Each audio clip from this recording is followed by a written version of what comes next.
Lux your way with the Lux Cravings boxes from Taco Bell. There's the classic $5 box, the indulgent $7 box, and a whole new obsession in the $9 box, the Flamin' Hot Grilled Cheese Burrito. Try the Lux Cravings boxes at Taco Bell today. Hey Bronco Nation, this is Boise State football wide receiver Ben Ford. I've had to face some setbacks on the field this past season, but toughness isn't about staying down. It's about getting back up. I am proud to represent Lithia Ford of Boise, where you can find the largest selection of Ford trucks that are built tough and, like me, handle the hits and keep pushing forward. Come check out the incredible inventory and competitive pricing at Lithia Ford of Boise. And when you buy here, you're not just getting a truck, you're supporting Boise State athletics and Lithia Ford NIL partnerships. Come see us at Lithia Ford of Boise, where Ford begins in Idaho. Find your sun with Sun Cruiser Vodka Iced Tea. Made with real iced tea and real vodka. Cold, refreshing, and made for moments like these all year long. Let the good times cruise with Sun Cruiser. As sports fans, we may cheer for different teams, but there's one thing that we can all agree on. We want the game to be big. And with 3 levels, 30 cabanas, a 143-foot screen, 6 clean pools, and endless cold drinks, it doesn't get any bigger or any better than Stadium Swim in Las Vegas. All sports, all seasons. It's more than a pool deck. Stadium Swim. It's the only thing like it in the world.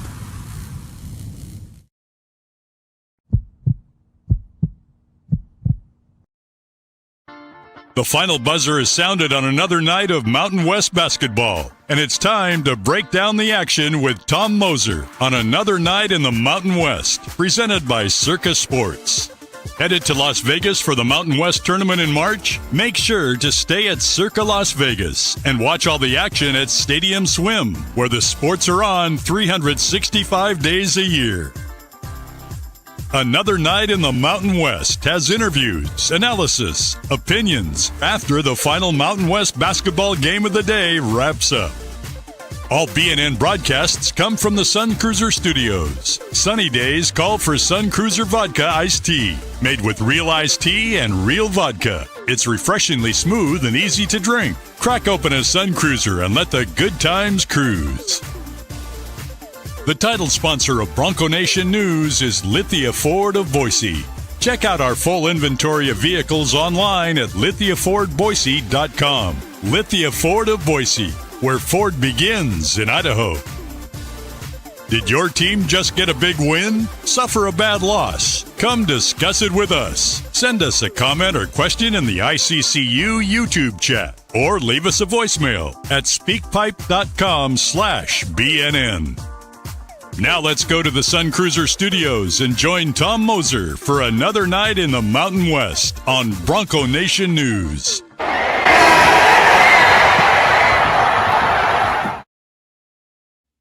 There we are. What's up, everybody? Championship Saturday in the Mountain West. And so you're here actually at nighttime on another night in the Mountain West. I'm your host, Tom Moser. Saturday, March the 14th. Mountain West Conference play has now been wrapped up for the 2025-2026 season. Also, as we all know, the iteration of the conference as we know it, that history will now move forward without some of the teams, including the 2 that played tonight. Let's talk about what we just watched, right? First, we're going to welcome in Sun Cruiser. I'm all out of whack here. I'm used to doing the shows like 6 hours later, but here we are fairly early here. But crack yourself open a Sun Cruiser. Appreciate them being here all season long as a title sponsor along with Circa. You can still, it's not too late to subscribe to the show down at the bottom. They're out Mountain West BNN. Down at the bottom, you'll see it scrolling. I will come on tomorrow night and do a probably brief. I will do a selection show kind of recap or review. We do have some intrigue for sure on 2 fronts.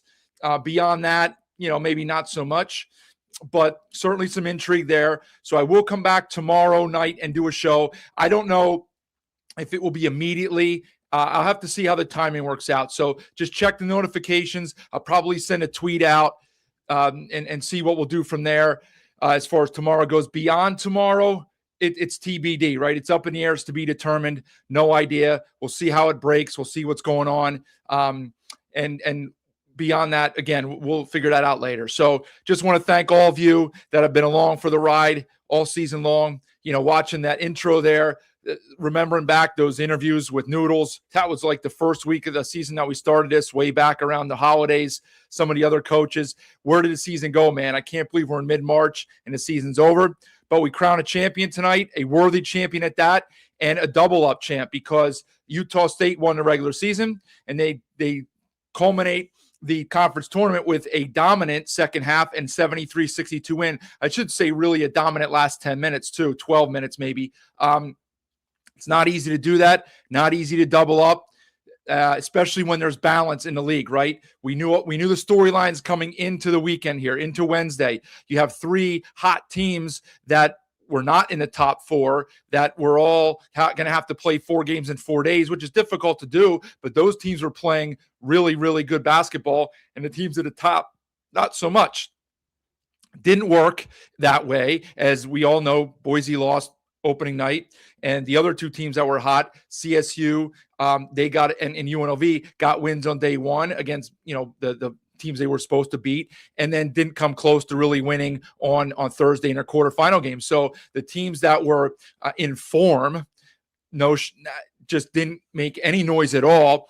And the teams that were kind of limping in, I know Utah State had a really good game Saturday against New Mexico to clinch the regular season title, but they had been struggling before that. They probably dropped 2, if not 3 seed lines prior to this week from their play in February and early March. And we all know the deal with New Mexico and San Diego State. And so for those teams to kind of get it going again, last night we saw a great game. New Mexico went out playing well, and tonight, the other two teams at the top, the cream rose to the top, right? But it's difficult to double up. San Diego State did it a few years ago, and now Utah State does it this year. So massive credit to them. I did not think they would do it. It's not easy to do, and they pulled it off. It really kind of their depth. All in the preseason, we talked about the depth of San Diego State.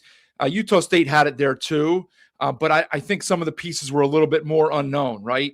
You didn't know what you were going to get from El Amin as a freshman. You didn't know what you were going to get from some of the transfers like King. You didn't know how good Collins would be, for sure, right? And same with the Gary Clark. So the depth really kind of helped out tonight and was a big factor, I think, for Utah State. So let me put the stats up here. I have it right here. 73-62 was the final. And again, game started out like really well, high-paced, a lot of up and down, shot making, and I didn't expect that. I figured this would be a rock fight. We talked about it here last night. I think Paul said first one to 70, and then, Magoon, the commander, came in and said it's going to be first one to 62 or 65. I didn't think the winner would get to 70. Utah State obviously did. San Diego State held to the low 60s. The field goal percentages, 41 and 46 respectively. Neither team shot it well from deep, both 30%. The Aztecs got to the foul line a whole lot more. The difference in the game, if you look at the numbers right there, is the shot volume. Aztecs take 49 shots from the field. Utah State 65, 16 shot difference. Now, some of that is attested to the fact that the Aztecs take 24 free throws, so you don't get charged a field goal attempt when you draw foul, right? Unless you make it, and then it counts as a make. But if you miss and you get fouled, it doesn't count. So you could add a few more shots onto that for the Aztecs, but 16 more shot attempts for the Aggies, and as a result, despite barely shooting a few percentage points higher, they make 10 more field goal attempts, right? They make 1 more 3 and 10 less free throws, but it didn't matter. Now, how does that happen? Well, they only turned over 6 times. That's pretty damn impressive. That's going to be an underrated stat in tonight's game. You only turned over 6 times against the Aztecs and their pressure D, okay? That was something that they got out in transition last night, especially early against New Mexico, and got some points when they were they were struggling in a half court, and that didn't really fly tonight. If we look at the fast break points, 12-8 in favor of Utah State. So 8 fast break points for the Aztecs. Second chance points, the Aggies beat them there too, 17-14. Bench points, slight edge for the Aztecs, 18-15. But I thought what was key was when Falslev, you could tell he wasn't 100%, and I know the Aztecs had several guys. It was like a mash unit out there. Certainly less than 100%, many of their guys. But I'm surprised that Falslev played 32 minutes. I would have thought he was in the high 20s range, but he got 32 minutes. I thought they got some good minutes from other guys that were key. And Clark was a guy I identified last night as someone who was really good in the non-con, and he struggled here down the stretch.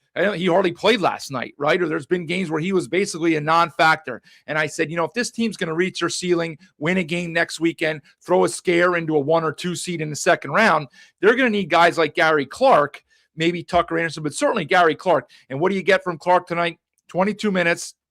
11 points on 5 for 11 shooting and 6 rebounds. And he gave 4 fouls, so he did a good job. He was a presence inside, played tough, because Templin was not as much of a factor as he's been. But you got great minutes from Templin. Perryman, he was better than he was the last few games. So I still worried a little bit out there when he's out there. I don't have confidence in him right now. But he didn't turn the ball over in 10 minutes, 3 rebounds and 3 assists. You'll take that. But then you get, Drake Allen was massive tonight, I thought. 5 for 10, 6 rebounds, made some big shots early in the second half when the Aggies first stretched the lead out. And then, of course, Collins really brought it home. They went after that early Dutcher timeout in the second half. The Aggies went probably like 6 or 7 minutes without a field goal. They got a couple Drake Allen drives to the hole where he got fouled and drew free throws to get him off of a long drought where they were on 43 forever, it felt like.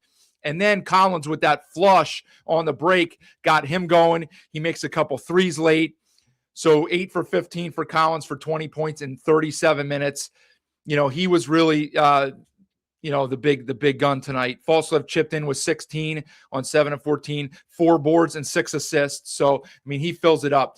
From the San Diego State perspective, again, we know Harrington's out. Newman seemed to be banged up. Bird, again, gets banged up down the stretch.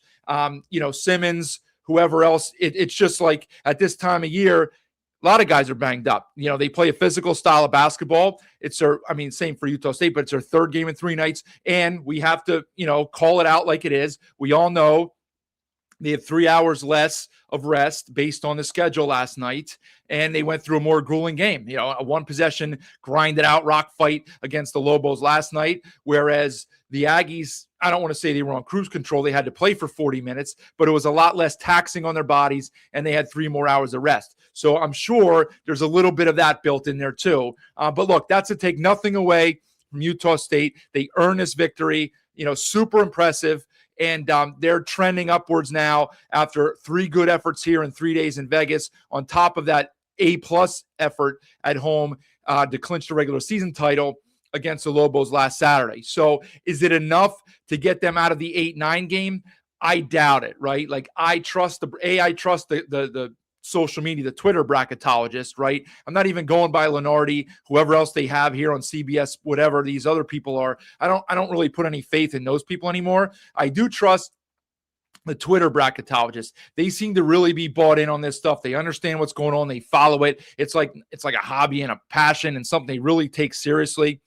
They seem to think that they're pretty much locked in the 8-9 game, which it stinks because they're going to have to go against one of the 4 behemoths then in the second round. Pick your poison, right? Duke, Michigan, Florida, and I guess Arizona, of course. So, none of those are going to be easy games. But, look, when you get to the second round, you're not supposed to have an easy game unless somebody pulls a massive upset, okay? And they did it to themselves when they when they get swept by UNLV. They lose the game to Nevada. They get blown out in Viejas. These aren't bad losses, but the margin for error in our league, we all know it's not very big. And so you're trying to inch up to the 6 line or get to the 7 line at the very least. You can't have all those losses in there. It just is what it is. And so their goal should be to win a first-round game, continue.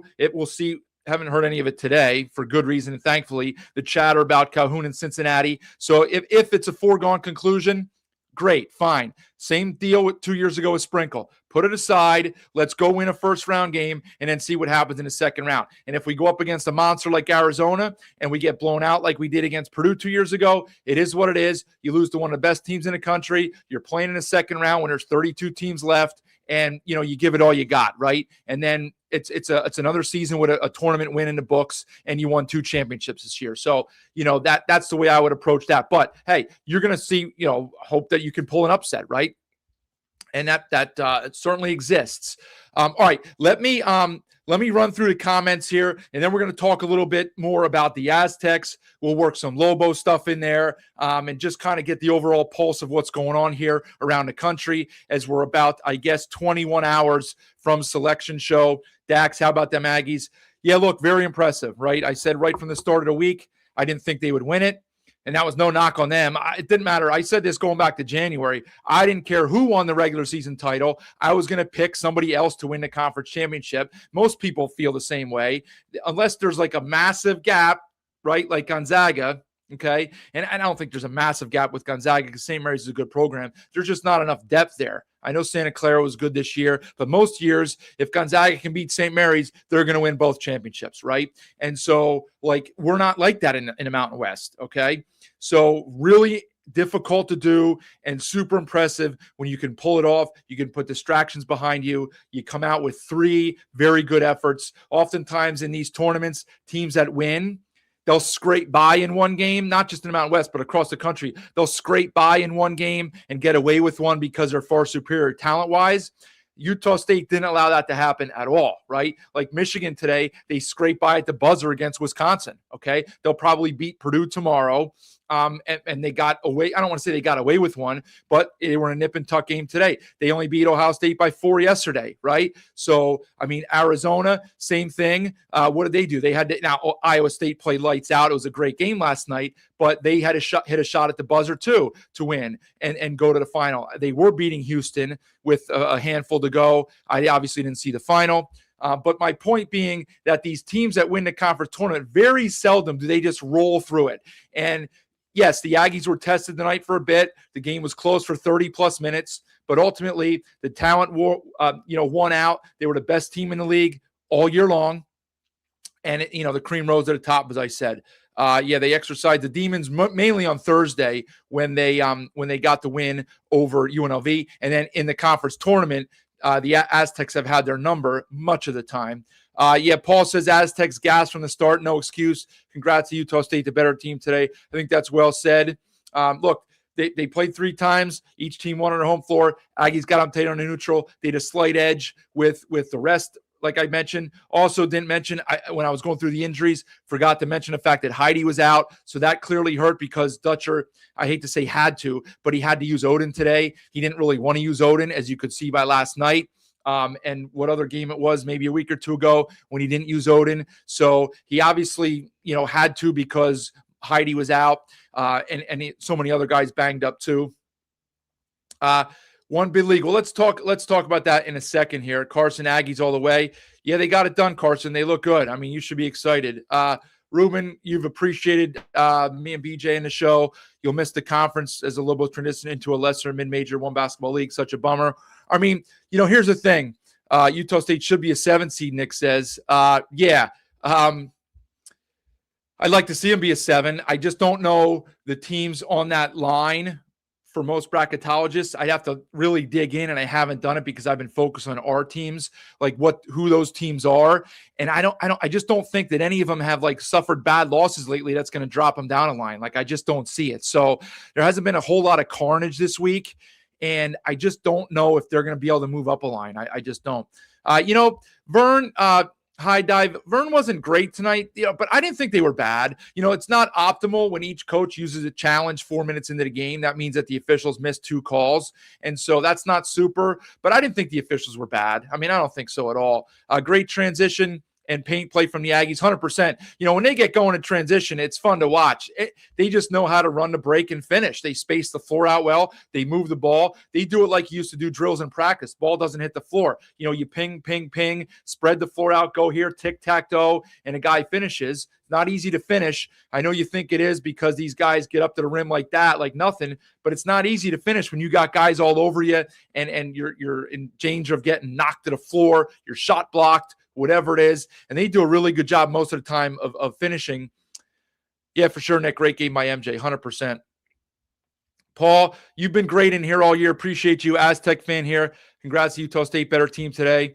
Only way the Aztecs had a chance was if Collins or Falso had a bad game, and it didn't happen. That did not happen. Collins really kind of took the game over then in the last blank minutes. Yeah, Dax, again, I've said it before. I appreciate your kind words and everybody else's kind words. I like to cover the teams that are in the conference now. I don't know how it's going to work. BG and I have had, brief conversations about it. Obviously, with in the middle of the season, there's too much going on. We'll talk about it in a couple weeks. We'll see what comes of it, right? Like, I enjoy watching the teams that I watch. I have zero loyalty to UTEP, Hawaii, UC Davis, the teams that are coming into the Mountain West, right? I will feel like awkward, something like, I don't want to say icky, covering them, right? Same thing with Texas State, okay? And obviously the teams I hate more than any, I don't like to use the word hate, but dislike more than anybody are Oregon State and Washington State, okay? I will have a really hard time stomaching following them and reporting on them and stuff, right? Now, the good thing is, now you notice I didn't mention Gonzaga and I didn't mention Grand Canyon. So you can call me a front runner, but if you bring a good product to the table, I can get on board a lot easier, right? Wazoo and Oregon State, along with Texas State and UTEP and UC Davis and Hawaii, although Hawaii's not bad, those teams don't bring much to the table, right? And so it's hard for me to get on board with covering those teams. So, and the fact is, let's be honest, I didn't mention Air Force much at all this year. Now, they were new levels of bad, but we didn't really talk a ton about San Jose State either, okay? There was a little Fresno coverage, but not a ton, certainly not as many as the big guns. And so, the teams that we or I or whatever we do next year cover are the teams that will warrant the coverage. And I don't know that it necessarily has to be confined to one conference. So we'll see. Again, I'm not just saying this the last 2 months when everybody asks me all the time, just to kind of keep you guys hanging around and then spoil it after the season's over, and I kept you around watching all year and now I'm going to ditch you. Honestly, there's nothing that's been decided yet. And so we're going to figure it out later. I like to follow the teams of the fans that I interact with, of the fan bases that I like and respect and that I followed for a handful of years. And we'll have to see how we can make that happen best. I don't know what else to say about that for now. Magoon Commander, also a good follower.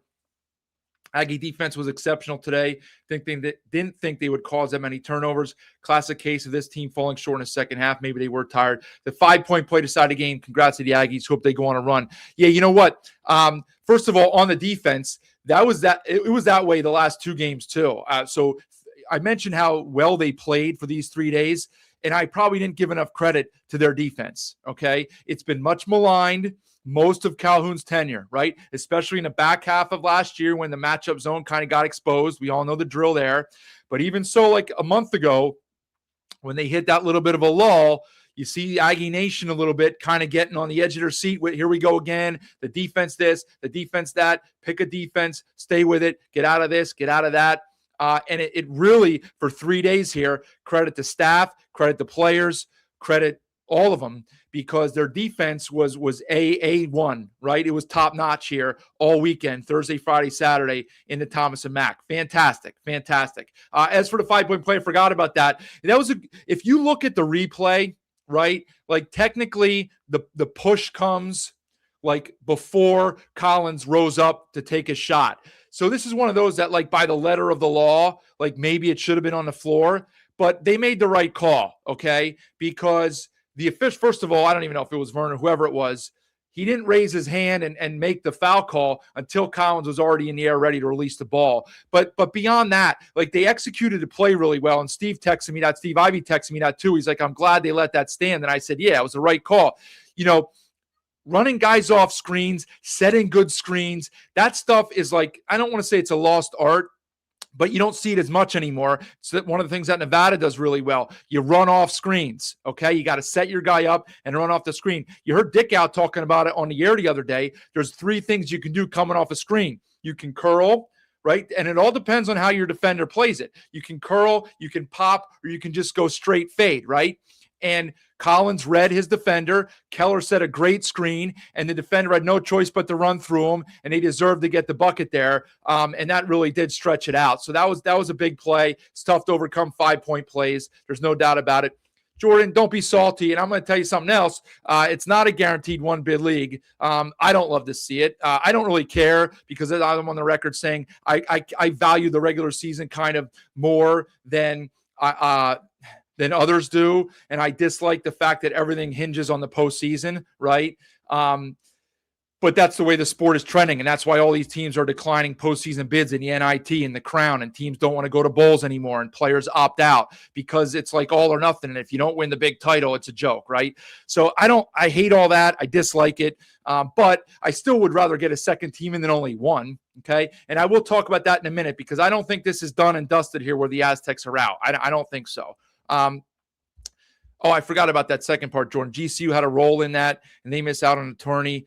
Well, yeah, for sure, GCU could have won their tourney tonight. But again, Jordan, like, not everything's about just like, they wanted you guys have your views on it, like the people, fans, and teams leaving the conference on the Grand Canyon situation. Different people have different views on why they don't like Grand Canyon.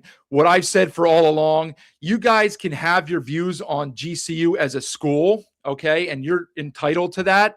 But it doesn't make sense to me to like not want them in the conference because of that, okay? Like, this is not college basketball of 1995 when I was growing up. It's not even college basketball of 2008. You have Cal and Stanford and SMU in a conference with Clemson, North Carolina, and Duke. You have Washington and Oregon in a conference with Rutgers and Maryland, okay? You have Arizona in a conference with Cincinnati. And I know that your reasons for GCU, everybody, is more than just geography, okay? But my point being, the whole thing is a joke and a sham anymore. So let's not get all holier than thou and almighty because there's a school that does things differently, okay? This is not college sports anymore. It's not amateur athletics. The NCAA is amateur athletics. They should probably change that acronym, right? This is not amateur athletics anymore. Okay. Well, I guess it's not in there, but it's supposed to be an amateur league. Okay. And it's not. So I don't care. Like, we have pros coming over from Europe that have played pro for several years. We have guys that are coming back from the NBA and the G League to play, and not in the Mountain West, but in other conferences. So, like, I don't understand why we're upset that GCU came in and made the league better. Okay. And if it costs them a bid, it costs them a bid. Like, the life will go on, and it's not the end of the world. And I have to say this too, because I thought about this as they showed the scores table during that review, and I saw Gloria on there. I try not to like buy into too much of the nonsense with the trolls and the burner accounts on Twitter. Like, they think that the Mountain West is screwed and Gloria is screwed, and look what Gloria. Guess what, fellas? Like, Gloria has a very good job. She makes a pretty nice salary, and she will be fine. Okay. Would she prefer to have kept these teams and been a 4-bid league most years? I'm sure she would, right? Does she go home and cry every night? I doubt it. Okay. Like, she has a good job. She weathered the storm and kept the conference together. Are some of the better teams leaving? 100%. We all know the drill. Okay. Is the league going to be lesser moving forward 95 out of 100 years? Of course it is. It is what it is. But guess what? BYU, TCU, Utah, those schools were in when the conference was founded or shortly thereafter, and they left, and the conference thrived too. So who knows what's going to happen in 8 years, okay? Now, for the next couple of years, is it going to struggle and be down comparatively to the last handful of years? 100%. But I don't think like her paycheck or like the job that she does is going to be diminished by what's going on here. So, you guys get so wrapped up in all this stuff, and it's nonsense. Just like, be happy. You guys got what you wanted, and I'm supportive of that. I came around to the line of thinking that, can't blame the schools for wanting to better things. I totally get that, right? It's a situation where, some schools in the league don't invest. And again, this is largely driven by football. I'm just speaking overall here, where programs don't invest at the same level that some at the top do. So why are we hanging around and letting them mooch off of us? I totally understand that. So you want to ladder up and make something better for you, your school, your program, your institution, all that. I 100% get that. But like, there's no need to like denigrate the Mountain West and take shots at Gloria, and she does this and she's probably this. No, fellas, she's got a better job. No offense. I don't know who's watching, but then almost all of us that are watching right now. Okay. So like, let's kind of put things in perspective a little bit here. Okay. And I don't know. That's my rant for it. I haven't spoken about it a lot because I'm trying to enjoy the basketball, but there's so much nonsense on Twitter about all of that stuff. You guys need a hobby or something. Okay. Yeah, well, that's what it is, Dustin. Like, Calhoun's a guy, he'll go with who's hot. And Gary, must have a pulse on Clark because he got 2 minutes last night and now he plays 22 tonight. So he just liked the matchup, no doubt about it. Okay, Paul, so you watched the presser. Bird said that they were gassed in the second half. Yeah, I'm sure they were. And again, that's where the depth comes into play, not having Heidi, Odin not being a guy that you could really count on, having a banged up Newman, a banged up Bird. Like, you're walking wounded out there, and it's tough to do that. Yeah, Perryman played better than he has the last few weeks, Dustin, 100%. There's no doubt about it. Yeah, Nathan, I do not have to be up late, so I will probably watch. I think the last game tonight is the Hawaii-Irvine game. That's a pretty good game, actually. So I'll watch that. I'll watch what else is coming on. There's another game coming on in a little bit. Maybe that was the only one that was coming on. So I'll check that out. I'll do some work here on Twitter and see what the word is. I know I keep saying that, but I'm happy that you guys are firing the comments in here because I do want to talk about my thoughts with the Aztecs and the at-large bubble. Okay, Utah State made the plays in the paint today. Yes, they did, Paul. Thanks, Craig. Oh wait. Did I miss that? Oh, yeah. I appreciate you guys tuning in. This was BJ's brainchild. I was happy to jump on board. We said it before that, he wanted somebody who was neutral. I think for the most part, I largely am, right? I just want to see good basketball. There's some things that drive me nuts, the reviews and the monitor and all that crap, but it is what it is. Drew would be happy if Mexico and San Diego State could get a bid for first four. All right, we'll talk about that in a second. This team or the Aggie. See, the COVID year, Nick, I wasn't watching as much. I know that was the Sam Merrill team. They didn't get to play in the NCAA tournament. Obviously, the Aztecs were dominant that year and got robbed of an opportunity to really make a run. I wasn't dialed in that year. That was, our little one was about to be born, and I don't remember being dialed in as that was going on. So I couldn't fairly comment on that. You guys might be able to tell me, Aggie fans. Yeah, absolutely. 14-6 turnovers. I know. Never would have thought. If you would have said before the game that Utah State's only going to turn over 6 times, you could have put all the money you had on Utah State to win the game because, if the Aztecs aren't generating turnovers, it's probably a sign that they don't fully have their legs, right? Should have added UTEP and UC Davis early. Well, that doesn't improve the product, though, right? They added them out of necessity, though, Jordan. They didn't want to add those schools, but there's not a lot of schools to take left, right? You guys know that as Pac fans. You had to add Texas State, and you still need a member for football, probably, right? So there's not a lot of good schools out there. So they didn't want to add UTEP and UC Davis early because they don't add anything to the table for you. So the only added them because they had to. They added Grand Canyon early because they add a good product to the field. I don't think and this is where my feeling on it is justified, right? Where I say Gloria and her board and the people that she consults with, they're not saying, well, let's not add GCU because they might hand some of our teams losses and keep a team out of the tournament. There is no chance in hell that any of them are saying that, okay? They're saying, and I know you guys, I'm sure, yes, there's probably 20% of it that says, let's stick it to the schools that are leaving because they're not going to like it. I'm sure there's an element to that too, 100%, okay? But it's also the simple fact that this is a program that is a good program. They've been in the NCAA tournament 3 years in a row before this year. They have a win over St. Mary's in the tournament. They have a good coach, a great home court, a great environment, and you have the opportunity to add them to your to your conference, not to mention the fact that they were signed to go to the WCC before Gonzaga left there. So if you want them, because there's no other options on the West Coast or anywhere for that matter, that's not a Power 4 school, okay? Because you guys, Pac schools can't get Memphis and those schools to come. So there's no schools worthy of anything that are out there. So if Grand Canyon's in the WCC and you have the opportunity to add them, you damn well better add them. And I think anybody that says they wouldn't do that, they're lying to themselves or they wouldn't be a very good business person, okay? So I'm not a business, guy, but I know business 101. You have the opportunity to add something good to your portfolio, you add it to your portfolio. No offense to UTEP and UC Davis fans, you don't add anything to the portfolio, okay? And so you're coming in out of necessity the same way Texas State is coming in out of necessity for the Pac. Same with Oregon State, Washington State too, to be honest. But so like I don't think anybody could dispute what I just said the last couple minutes. If you do, let me have it, because I'm happy to discuss it since there's not a ton else to discuss. Tired, injured, hero ball. Last game summed up the season. Happy you battled through, represent the conference Aggies. Yeah. Little bit of one-on-one stuff. What did we see for assists? They did have 10 assists, but the Aggies had 18. So, much higher assists there for Utah State. Some of the Aztecs trying to do a little too much.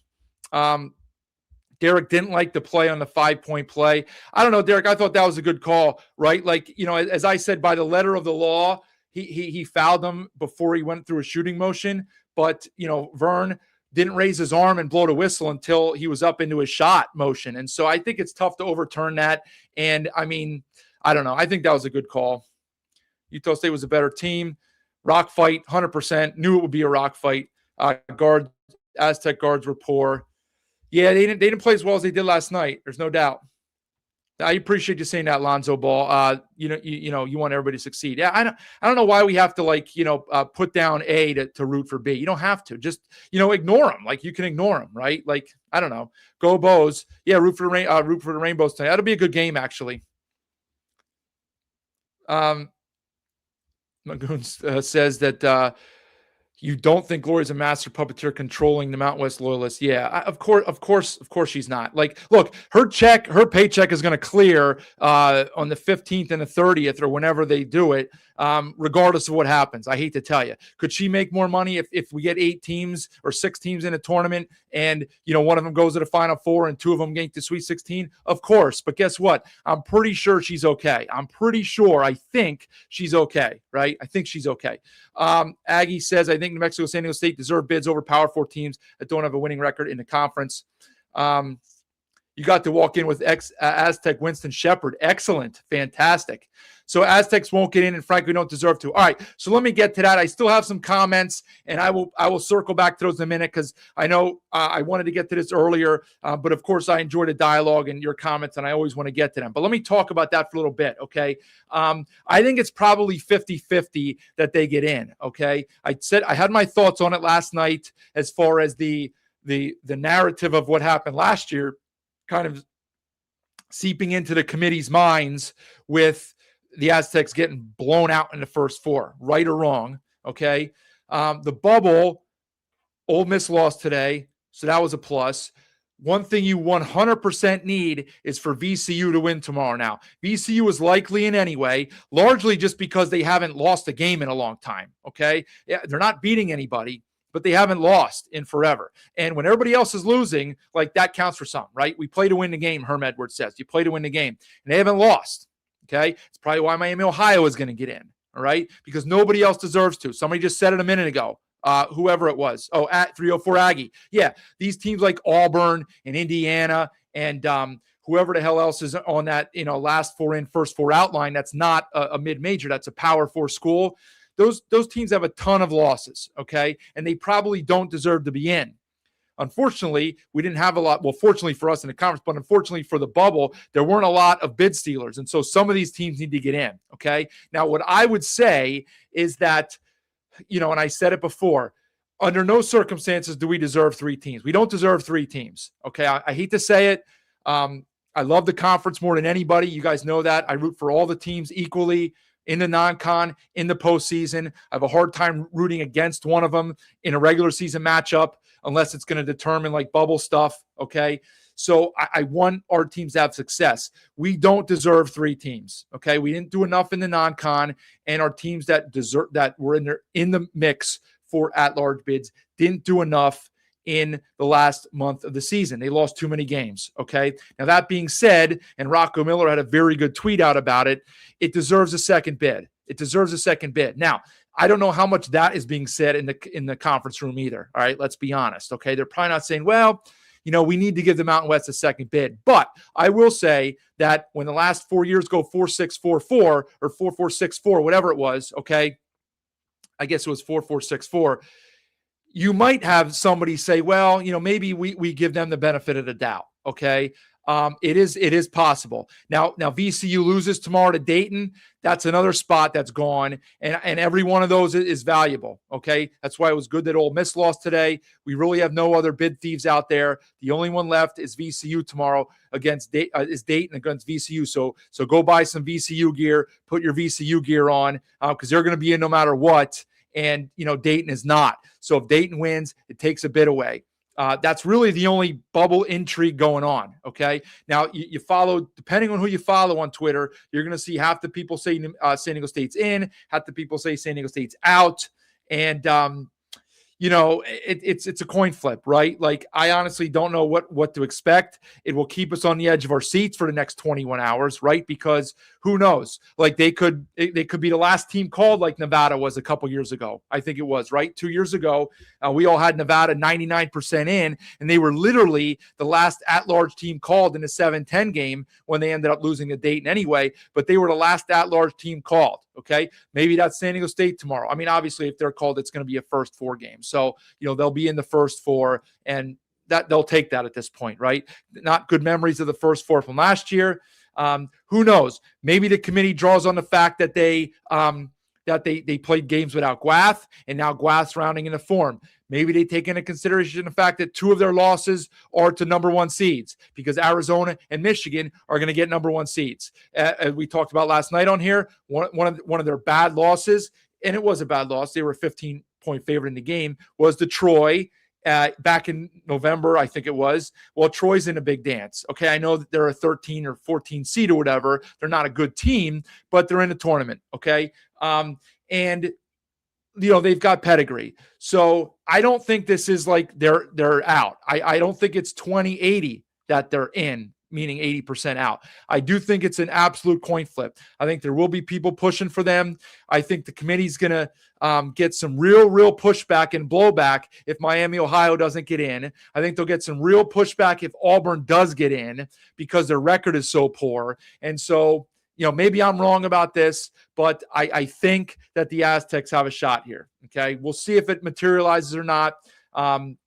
They showed, at least in these games here in Vegas, that they did care to keep playing. Okay, because they put the screws down to CSU defensively. They certainly put the screws down in a rock fight last night against New Mexico, and then they come back and battle here for 30 plus minutes, banged up and tired against a very good Utah State team. So they didn't go out with a whimper to give the committee to say, well, they don't really deserve it, right? So I don't know. I don't know what to think. I won't be surprised either way, to be honest, right? When I get off the show here, I'll probably put a poll up. The polls seem to be pretty well received this week as far as who would win a tournament, and I did one this morning for who was going to win tonight.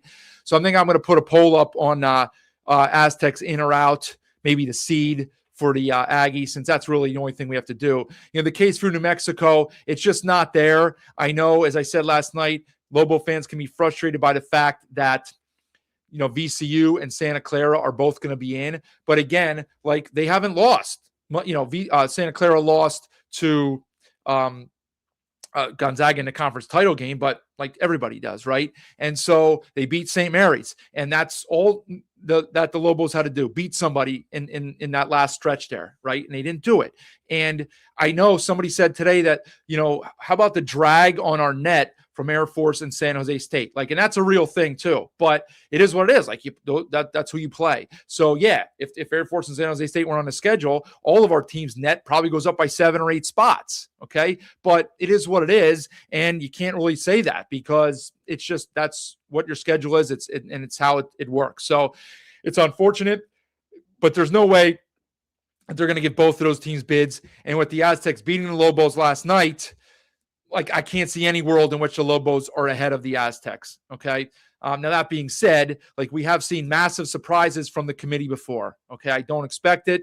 I think it's probably 2% that the Lobos get in, and it's probably 50-50 that the Aztecs get in. Okay. Maybe 40-60, but I wouldn't go lower than 40-60 because there's nobody else up there.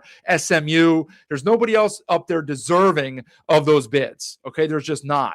And especially if VCU wins tomorrow. Now Dayton wins, I think it's just going to take a bit away, and it gives them a reason to, like, say, well, we don't, we're not going to take another non-power Four school, right? So I think that's that. All right, let me go through some of the other comments in here. Will the Lobos turn down the NIT? It seems right. I don't think so, BT. I actually thought I saw something today where one of the Lobo fans on Twitter said that Olin or somebody had commented that the pit was available next week for the NIT. So I saw Belmont turned down the NIT. Now, they lost their coach to Kansas State. So I guess that kind of makes sense. But man, if you have mid-majors turning down the NIT, it's just time for those things to fold up shop, just like the bowl games, right? Like, I know non-Power 4 schools don't want to hear it, but then create like a second-tier championship. I know it's not what you want, but I don't know what the right solution is. Calhoun said in a post-game presser it was about redemption. That's what they played for today. What was the redemption, though? I don't understand. Redemption for what? Like, they didn't make the title game last year in the conference tournament. They split with the Aztecs this year. They won the regular season. I don't know what the redemption was. What are they trying to redeem here? I don't understand that. It might be a decent thing that the Aztecs don't get in. I agree with this, Derek. I've talked about this before on here. Dutcher need to change some things. And I will say this because I haven't mentioned it yet, and maybe he doesn't change them if they get in. I haven't mentioned it yet, but look, and there's no doubt, the facts are what they are. So if you're going to get upset with me as an Aztec fan, just hear me out. These are all facts, okay? Both the good and the bad. You guys have been a standard bearer in this league for the last, 17, 18 years? Okay. Even all the way back to when Fredette was in the league with BYU and Kawhi Leonard with the Aztecs, all the way through the end of Fisher's run, the start and the continuation, all the way through with Dutcher's run, right? 18 years. You've now gone 3 straight years without winning either title. That's 6 championships that you've pulled a bagel on the last 3 years. That's not super. That's not great. Now, I know the year before that you swept the titles and you went to the national championship game. So, I mean, I guess that's a fair trade-off, right? Like any program would take a national championship spot over league titles, but that's not realistic for the half of the teams in our league, right? It's just not. Like, you don't.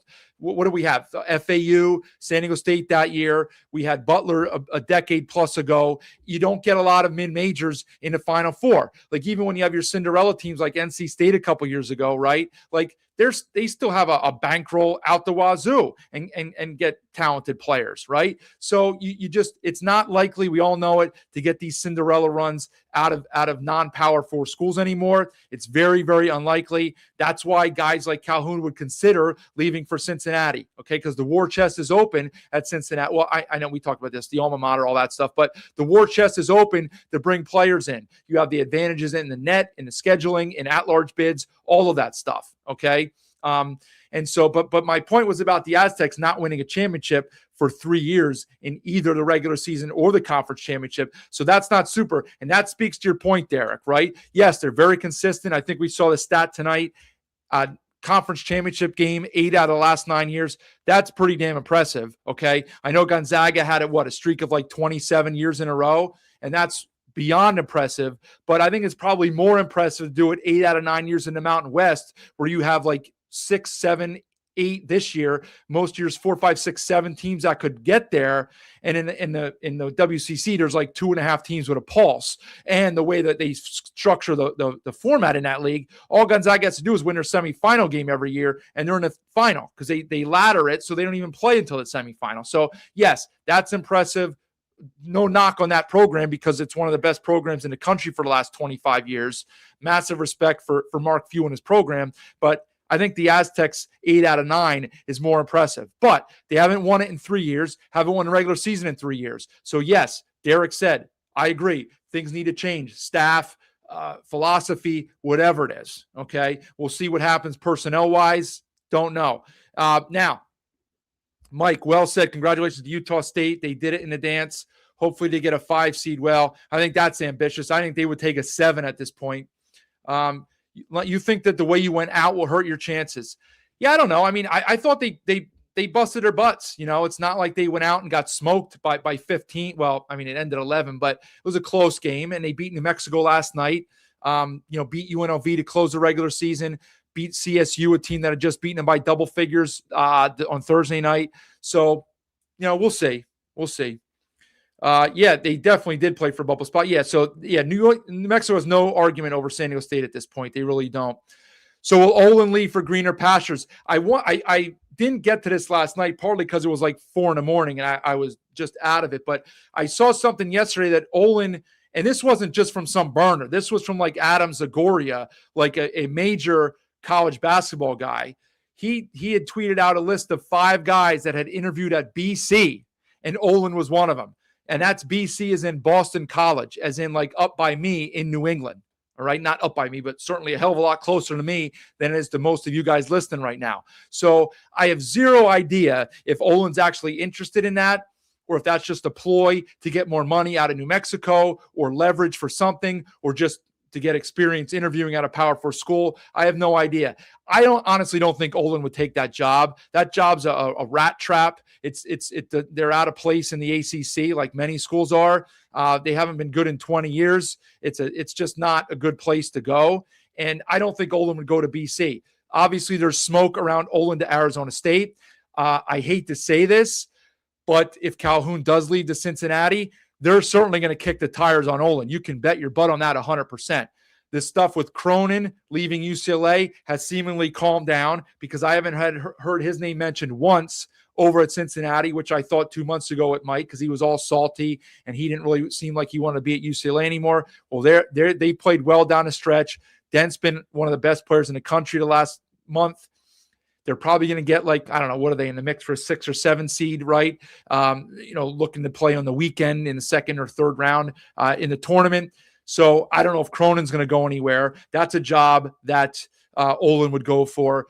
Musselman, certainly a disappointing year this year at USC. If he has another one next year, maybe they move on from Musselman, but they won't move on from him now.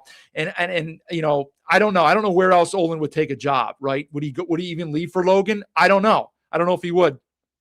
He doesn't seem like an Albuquerque guy, but honestly, I don't know if he seems like a Logan guy either. So I don't know if he would leave. I'm sure Utah State could give him more money, but I don't know if he would leave, right? He's got a good thing going here. He's going to be the big favorite to win the league next year, regardless of who he brings in talent-wise, because the guy can coach. He'll be the favorite to win the league, and then odds are he'll go somewhere after next year. That's how I would kind of view it right now. But who knows who leaves at this point? I'm sure we'll have a couple more surprise firings. We'll have a surprise retirement or two, or somebody will just leave and the dominoes will fall. So you got a while to go before you can breathe that Olin will be around. You're certainly not healthy, even if you do get in, Lonzo. There's no doubt about that. Kay Wilson, Utah State earned a win. Officials had an impact.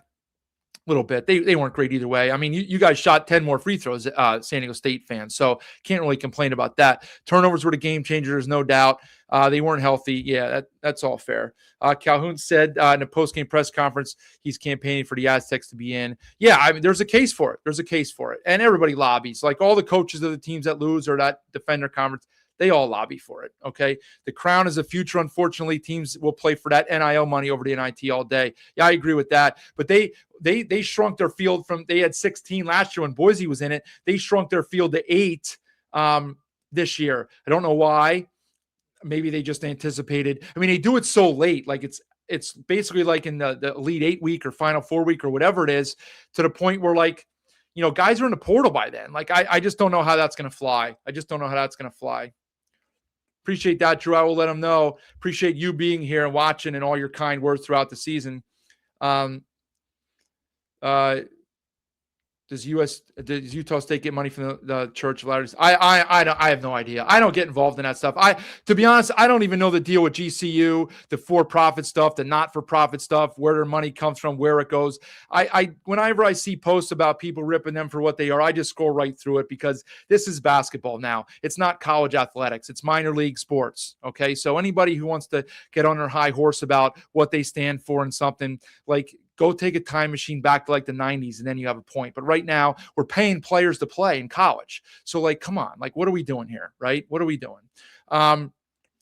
Yeah, Derek. Yeah, BC, horrible. One of the worst Power Fives. I mean, I could think of maybe Stanford, right? Because they don't care about athletics anymore, or Cal for that matter. And they have to travel all the way across country all the time. BC's not very good.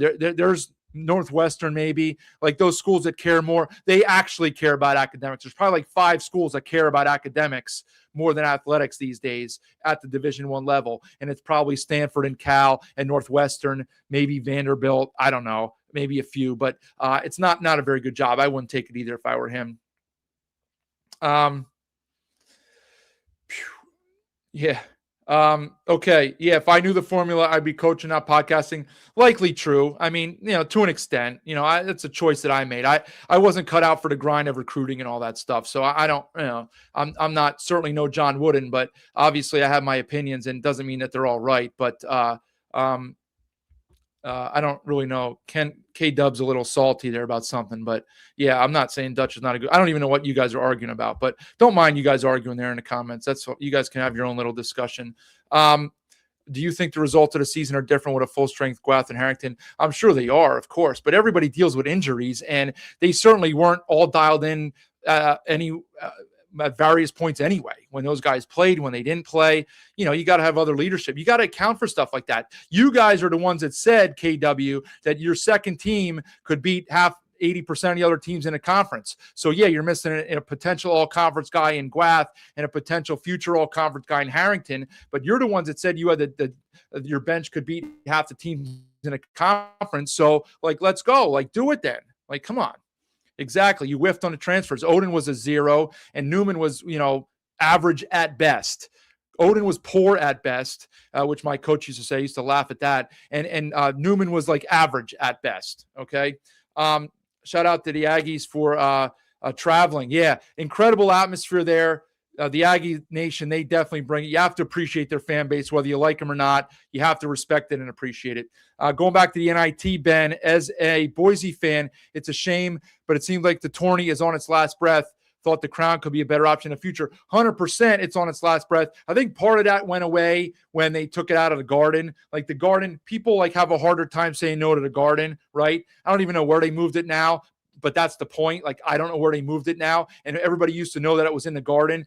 For my buddies and I would go every year to both the preseason NIT and the postseason NIT. We'd get in a freaking van. We'd pack up a bunch of guys, food, drinks, whatever, take a bus ride up into there, take the train in, watch the games at the Garden all the time because you knew the Garden was going to have basketball. And now nobody knows where it is. And that's the point. It's just nobody cares about it. It's a secondary tournament. It's just never going to get it back. There's no doubt about it. Yeah. Thoughts on the Aggies using 3 bigs in a rotation? Anything I change? No, and that's Michael, he has a pulse on the guys that he thinks. We talked about this earlier. Most of the time it's Templin. I don't want to say that Clark's been in the doghouse a little bit lately, but obviously Calhoun hasn't wanted to go to him a lot, right? And so tonight he rode Clark a lot harder, didn't use Templin a whole lot. Who else got minutes inside? Keller, he pretty much is in that same zone every night, right? 14 to 18 minutes. He's out there to start, maybe give a couple fouls. I think Calhoun likes him out there because he can shoot a little bit, and maybe he'll knock a shot or two down early and get you some bonus points. But he's not really going to be a guy that you have out there to close the game. He's just going to ride with whoever's hot between Templin, and which it's been most of the time, and Clark like it was tonight. So I like what Calhoun does 90% of the time, 95% of the time. He's got a good pulse on what guys are in a good frame of mind to play on that given night. Who's the assistant that the assistant you got from Irvine? Yeah. I've said much of the season in here, Derek, that I do respect Dutcher a ton, but as a head coach, you need help from your assistants. That is massive at this level. Okay. You're the one that gets the camera on you all the time. You're the one doing the interviews. You're doing the presser stuff. You get the big salary, all that stuff. But if you don't have a good staff, you are screwed. Okay. Trust me. I've been an assistant in college. And not at this high level, but it's all relative, right? I know what the assistants do and what value they bring. And if you don't have a good staff, you are screwed. And I just don't think that Dutch has as good a staff as some of the other schools in the conference. I just don't. So I'm not calling out names. I'm not whatever, but that's just the way I feel about it. You think this might stir the pot, but you doubt Taj is back? It wouldn't surprise me. I said it last night. I'm not counting on anybody being back next year for anybody, right? Harrington. You'd like to think that Harrington and Compton and Simmons will all be back, but I mean, I wouldn't bet money on that. Would you bet money on that? Like if you could bet straight up, like, $20 that X will be back, Y will be back, and Z will be back, I wouldn't bet on any of those guys being back. Maybe you get some of them back, sure. But in today's day and age, no way am I betting anything on that at all. Akron came back and is leading Toledo. Miami Ohio deserves a spot, but San Diego State has a better resume. They do have a better resume. There's no doubt. The metrics all, like Miami Ohio's KenPom is horrible. It's atrocious. They played 0 quad 1 games all year. They played 2 quad 2 games, and they lost the quad 4 game. But the fact of the matter is they didn't lose all season until Thursday. And it's very, very difficult to overlook that. I get it. They barely played anybody with a pulse, but I just don't see them getting left out. I just don't see it. I don't see how they get left out. I mean, obviously, BT, Gonzaga is a standard bearer in that conference, and that goes to what I said about the Aztecs 10 minutes ago. Like they haven't won a championship in 3 years here. They're 0 for their last 6 in championships won. Now, there have been some good teams in there, but like you should win one of those if you're the flagship program in a conference, right? Like Utah State's got 3 in there, 2 this year and 1 2 years ago with Sprinkle. New Mexico's got 2, regular season and conference with Patino. And CSU won the conference tournament last year with Medved. So the Aggies are 0 for Aztecs are 0 for their last 6, and it's not going to get any easier next year because talk about like turning rosters over. Like Few doesn't care who he has or who he doesn't have. Like I don't think Graham Ike is back for his 9th year next year, so he is going to have to retool that roster. But does anybody doubt that he will? They get whoever they want, recruiting, freshmen, transfers, 8th year guys, whatever. He'll be fine unless he decides to hang it up. And so Gonzaga will be the number 1 in that conference for years to come. And my point on the Aztecs is that, now I don't think it's controversial at all to say that like Utah State is like right there with the Aztecs in terms of like program stability and where they've elevated themselves to. Okay. I know that the Aztecs have the ultimate trump card with that Final Four banner going to the national championship game. I get all that. They've won more championships. Yes. But if we're talking current form, the Aggies program is in a slightly better situation than the Aztecs are. The only edge that the Aztecs have right now over Utah State is their ability on name recognition to go schedule and get into the crown, get into the players era, be able to schedule Arizona. Utah State can't get teams to do that. They're probably not willing to go play at Arizona, right? And Arizona's not going to schedule them for a home and home. And they can't see, well, I don't know if they can't or they don't want to, but their MTEs have been awful the last few years, right? And so that's a big difference. But otherwise, like the programs are very similar in the last few years. They just are, okay? So like, those are purely like 2A and 2B as we head into for you guys headed into the pack next year. Okay, let's see. Velasquez is an elite defensive assistant, always missing a good offensive minded one. There's no doubt. So you really don't want your squad in, huh? You want Dutcher to beat to make some changes. I do agree with you that that it's a lot harder to make changes when you get your result. So if they get their name called tomorrow, it's hard to say, well, I'm going to do this, this, and this. But if you miss out, it's a lot easier to say, well, we're not used to missing out on a tournament. They're not going to accept an NIT bid. We know that. And so we got to make some changes. So if that's really what your goal is, then I guess you probably do want them to be out. But I'd like to see them get in because, heck, it'll give us a game to watch on Tuesday or Wednesday with massive rooting interest, right? Miami Ohio's resume is weak, but not like the rest of the bubble. Exactly. And that's the point. Okay. They won their games. I know they're not playing heavy hitters, but that's the deal. Okay. No, Mike, nobody else has made a Sweet 16. We all know that. Okay. We know that, but that's a fact. And what else is a fact is what is also what I said a minute ago. They're 0 for their last 6 with championships. So you have to take the bad with the good, right? Like, yes, you guys went to the Sweet 16 in 2024. You did. And that's great. That's fantastic. Any of our teams would take that. That's a fact. It's also a fact that you haven't won any of the championships the last 3 years. So don't get upset at me for like pointing facts out. All right. The Big 12 floor, what a disgrace. So they had an issue. They tried to put like some LED floor on for who knows what reason. But then as I watched that Iowa State-Arizona game yesterday, I kind of realized why they tried to do that LED floor, because that floor that they have today that they played on and yesterday was awful. It's like an eyesore. It's like an optical illusion on your eyes. Awful. I did, Mike. I did say that they were in a Sweet 16. I don't know what you're talking about, but you can be angry, but I'm just talking facts here, okay? I agree, Aggie. They need to get in a better MTE. I know somebody said this year that Calhoun doesn't like doing the 3-game ones. He likes the small 4-team ones, which give you 2 games instead of the 3-day 8-team ones where you get 3 games. And maybe that makes sense because, they were in the 2 4-team ones the last 2 years that they won, but the competition wasn't great because the top level teams don't go in those tournaments, right? So that's not great either. That's not great. If they miss another 3 years, then it's problematic. Yeah, okay, that's fair. I mean, if you guys aren't bothered by it, then I'm not. Okay, they got screwed in Charleston. Won the games, but 0. Yeah. Well, that was right, Aggie. Yeah, there were 2 separate sides. They put the power conference teams in the other side, even though Utah State was better than 2 of them. And then Utah State was in a small bracket. But that's what you're going to get, right? I get it. It's unfortunate, but you're right. I did forget about that. Yeah, there's no doubt about it. Yeah. Historically, the Aztecs have the edge, yeah, but on with par we did it recently. Yeah, you said before if Utah State had a long-term coach, they might have surpassed us. Yeah, look, as I said, you guys like Mike, you get so upset.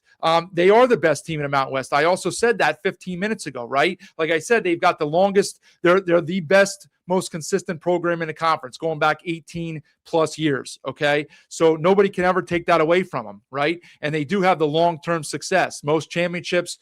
All of that, okay? Best consistent program in the conference. That is a fact, okay? But the last 3 years, and they did go to Sweet 16, that's fine. Doesn't, you beat a 12 and a 13 to get there, but you got there. You got to win the games, and they did, and nobody else has done it. I get all that, okay? I'm just telling you, like Utah State has now won 3 championships the last 3 years, okay? And you guys have not. So it's hard to argue that they haven't inched up right where you guys are. Okay. Now they might have to reboot in 6 weeks or 3 weeks with a new coach, the same that they had to do the last few years. And will they strike gold again? Don't know. I couldn't do it offensively. I'm more of a defensive guy. I promise you. I would do it on the defensive side. Social media court. Yeah. Derek, you're puzzled that others don't see the changes needed. Yeah, I get it. Anyway, okay. Will Alford leave? He seems he's 100% unhappy. I've said this on my pod way before I ever started doing this show on here. I said it for 2 years on my pod. He is beyond disgusted by today's landscape of college hoops, just like the guys like Jay Wright and Roy Williams and the other guys and probably Bill Self that are leaving before it's time for them to go. Krzyzewski coached well into his 70s. These guys are getting out of here. Tony Bennett in their 50s, right? And I think Alford might be headed that way soon too. He might stick around in a new conference. Maybe he wants to get one more shot at a championship or a chance to get into the big dance one more time. But I wouldn't be surprised at anything. He does have a heavy buyout. They're not going to get rid of him. And it's probably tough for him to leave that money on the table and walk away. But I just don't know that he's as invested as he was a couple of years ago. I just don't. New Mexico, Utah State, most championships last 3 years. New Mexico, San Diego State, most championships in the Mountain West overall. Resources at New Mexico continue to increase, including top NIL and $2 million salary for Olin. Yeah. Oh, there's no doubt they will be the most, I guess with GCU, the most well-funded programs in the conference. As far as St. Mary's, I don't think they did. They already have Gonzaga as a basketball-only school. They're not going to take a second one. They need a football school. Right. And you can't be divvying up more of the profits here to a non-football school. They just can't do it. They just can't do it. OK. Utah State needs success in a dance. And that's fair. They do. Yeah, I get that. I totally get that. They haven't won games in a dance. I get it. They won 2 years ago. They beat TCU, but it's been a struggle beyond that. Everybody knows it. So on that point, K-Dub, you are correct. OK. From a regular season perspective, the Aggies have caught up. But in the postseason, they have not. So, and it's going to be difficult for them to do it this year too, because they're going to run into a behemoth in the second round. And barring some type of absolute miracle, we're going to find the same result as we had 2 years ago. And it's going to be unfortunate. So, they have themselves to blame, as we said way back at the start of the show, for what happened in a month ago when they dropped those games that took them out of the 6 or 7 line and gave a much easier game in the round. In second round. That's even if they can get by round 1. Well, let's not put the cart before the horse here. Okay. All right. I think it's about time to get out of here. Oh, Mike, you might not have been here. Trust me. That night, I talked plenty about Boise choking that game away. You should go back and watch things and not just assume things, because there was plenty of commentary on the disappointing effort on Boise's behalf on Wednesday night. 100%. All right. Well, I'm glad I could be a little bit of therapy for you there, Alonzo. I'm glad I could do that. Do I see change coming in the portal and NIL? I don't think so. I mean, maybe in a couple of years, but like it got as bad as it can get the last year. How much worse can it get this year? Like, everybody leaves anyway, and the salaries are through the roof. At some point, it'll be like the housing market, right? Like the bubble's going to pop, and these rich brokers are going to stop donking off money for teams. Oh, let me get that off of there. They're going to stop donking off all this money for teams that don't make the tournament or lose in the first round. What's the return on my investment, right? Why are we doing this? So that's the only way it's going to change, when guys start, giving all this money for it. So that's my thought on that. Yeah, you just want a first round win. Yeah, that's reasonable. I would take that too. Let's see who we draw tomorrow. Michael, thanks for being here. Peace. Appreciate you. I think it's time for me to get out of here too. I've been here an hour and 10 minutes. We just had one game to talk about, but let's go over a few things. One more shout out for Sun Cruiser, the old sponsor here. Appreciate them being in along the ride all season long. Fantastic sponsor. Same thing with Circa. I know the conference tournament's over, but at some point, go visit Circa, give them some of your business, and tell them that BJ and Tom from Another Night in the Mountain West sent you over. Don't really do that, but it would be funny if you did. Okay, as I said, tomorrow I'll be back. Probably a little bit after the selection show. It won't be a long one. We'll talk about Utah State's matchup, their bracket. We'll talk about what happened with San Diego State, in or out. How's their matchup? Who got in instead of them? However it breaks down, cross your fingers, hope that they get in. Maybe we'll see another first four game with the Mountain West. It's been 3 years in a row with that, maybe 4 years in a row. Wyoming, Boise, Nevada, and San Diego State, 4 years in a row. We've had a Mountain West team in the first four. Hopefully we can make it 5 in a row tomorrow night with the Aztecs getting in, headed to Dayton, and we can talk about their opponent there. But if not, we'll talk about who got in over them. Hopefully some of you guys come in. That might be the last show for the season. This will be the last one, maybe breaking down a game. I've enjoyed it, even if sometimes you guys don't agree with me. Appreciate you. See Alonzo, Magoon, all you guys, when your team, thanks Fields, all of you guys that come and support your team, win or loss, to get stuff off your chest, to vent. I've appreciated all of it. Gotten to know a lot of you guys and appreciate your respect for the game and your teams. And that's why I did it all season. So one more round tomorrow night. Please come on in and check it out. After the selection show, I'll tweet it out maybe, when I'm going live, or just check your notifications here. With that, I'm going to sign off. It'll be an earlier night for me, so I'm looking forward to that. You guys enjoy the hoops. Enjoy the selection show tomorrow, and we'll talk to you again on Another Night in the Mountain West. Get ready for the time of your life at Circa Resort and Casino, Las Vegas's newest destination for fun, featuring the world's biggest poolside tailgate party with 3 levels of action, 6 pools, and a 143-foot screen. The fun is always on deck with all the games all year long. Stadium Swim, located in downtown Las Vegas on Fremont Street. Book the time of your life today at CircaLasVegas.com.